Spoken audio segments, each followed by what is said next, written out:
এবং এই 5200 পোলাপান চান্স পাবেই গ্যারান্টি দিই।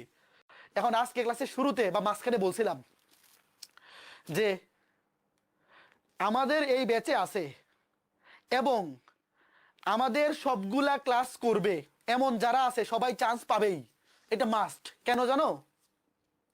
আচ্ছা, তোমরা যারা আমাদের 2টা অধ্যায় কমপ্লিট করছো, ধরো হায়ার ম্যাথ, তোমাদের আকিব ভাইয়া নিছে ম্যাট্রিক্স নির্ণায়ক, আমি নিছি সরল রেখা। এই 2টা অধ্যায়ের শুধু ক্লাসগুলা যারা কমপ্লিট করছো অ্যাটলিস্ট, তোমরা কি বুঝতে পারতেছো যে এইভাবে পড়লে যে তুমি চান্স পায়ে যাবা? এই কনফিডেন্সটা কি তোমার মধ্যে আসছে? যারা প্রশ্ন ব্যাংক সলভ করতেছো, এই 2টা অধ্যায় ম্যাট্রিক্স নির্ণায়ক সরল রেখা আমাদের ক্লাসগুলো করার পরে তোমরা যদি যে কোনো প্রশ্ন ব্যাংক বা আমাদের প্র্যাকটিস শিটের প্রশ্ন ব্যাংকের পার্টটুকু সলভ করো, তোমার নিজের মধ্যেই কনফিডেন্স চলে আসবে যে ভাই এইভাবে বললে চান্স হয়ে যাবে। কিন্তু তাও এই ব্যাচে, ধরো আমাদের ব্যাচে টোটাল স্টুডেন্ট হলো 20,000, তাও তো সবাই চান্স পাবে না। কেন চান্স পাবে না জানো?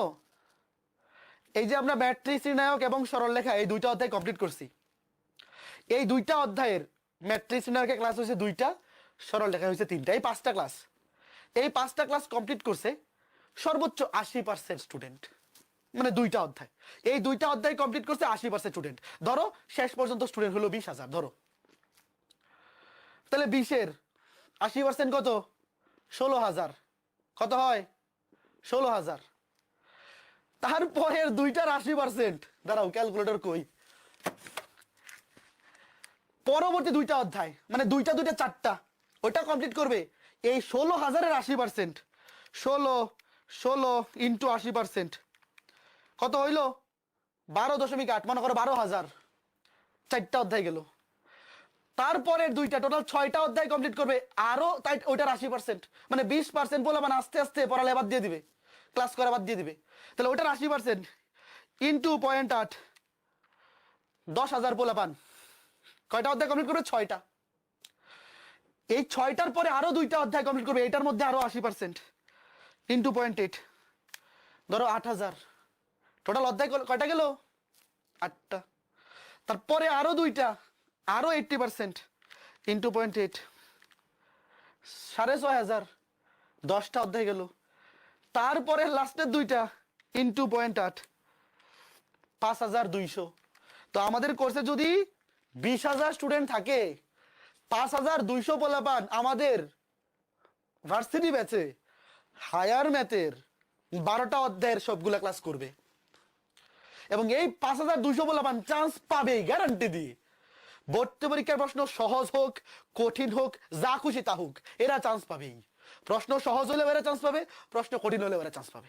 এই 5,200 পোলাপানের জন্য ঢাবিতে সিট আছে, Dhaka university, Rajshahi university, Jahangirnagar, Chittagong university, গুচ্ছতে এতগুলা বিশ্ববিদ্যালয়, তারপরে কৃষি গুচ্ছ।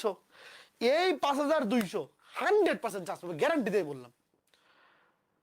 এখন তুমি এই 5,200-র মধ্যে থাকতে পারবা কিনা তুমি বলো? আর বাকিরা আস্তে আস্তে ছাইরা দিবে। একটা অধ্যায় করলে আর একটা করবে না, 2টা অধ্যায় করলে 3 নম্বরটা করবে না। এইভাবে ছাড়তে ছাড়তে লাস্টে গিয়ে দেখা যাবে 50% কমপ্লিট করছে আর 50% এরা পরেই নাই। ধরো গুচ্ছ ভর্তি পরীক্ষা হবে 100 নম্বরের, ওরা প্রিপারেশনই নিবে 50 নম্বরের। তো তুমি যদি প্রিপারেশনই নেও 50-এর, তোমার তো পরীক্ষা আরো খারাপ হবে, তুমি পাইবা 35। 50-এর প্রিপারেশনটা 35, দেখা যাবে চান্স পাইলেও একেবারে ওই লাস্ট মেরিট লিস্টে, হচ্ছে কি হচ্ছে না নিশ্চয়তা নাই। তো তোমার প্রতিযোগিতা তোমার সাথে। তুমি যদি শেষ পর্যন্ত সবগুলো 12টা ক্লাস আমাদের এখানে হায়ার ম্যাথে করো, ফিজিক্সে সবগুলো অধ্যায় ক্লাস করো, কেমিস্ট্রি সবগুলো অধ্যায় ক্লাস করো, বায়োলজি ক্লাস করো, আমাদের ভার্সিটি ব্যাচের শুধু ক্লাস এবং আমাদের প্র্যাকটিস শিটগুলো সলভ করে গেলে যে কোনো ভর্তি পরীক্ষায় তুমি ভালো পজিশনে চান্স পাবা। এটা তুমি নিজেই বুঝতে পারবা। তুমি আমাদের প্র্যাকটিস শিটের প্রশ্ন ব্যাংকটা সলভ করো, আমাদের প্র্যাকটিস শিটেই তো প্রশ্ন ব্যাংকের পার্ট আছে, তাই না? প্রশ্ন ব্যাংকটা তো পুরাটাই আছে। প্রশ্ন ব্যাংকটা সলভ করলে তুমি বুঝে যাবা যে তোমার প্রিপারেশন কোন লেভেলে হচ্ছে। ভাই ভর্তি পরীক্ষায়, গুচ্ছ ভর্তি পরীক্ষায় 100-তে 60 পাইলে সাস্টে ভালো সাবজেক্ট পাওয়া যায়। 60 পাইলে মাত্র, এই 60ই পায় না সারা বাংলাদেশে 500 পোলাপান, 600 পোলাপান একটু ভালো একটু একটু স্ট্যান্ডার্ড প্রশ্ন হইলে। কাজে পড়াশোনা কোন লেভেলে করে ওরা? পড়াশোনাই করে না। যে তোমার প্রতিযোগিতা তোমার সাথে, সবগুলো অধ্যায় শেষ করো আমাদের সাথে, চান্স তোমার হবেই।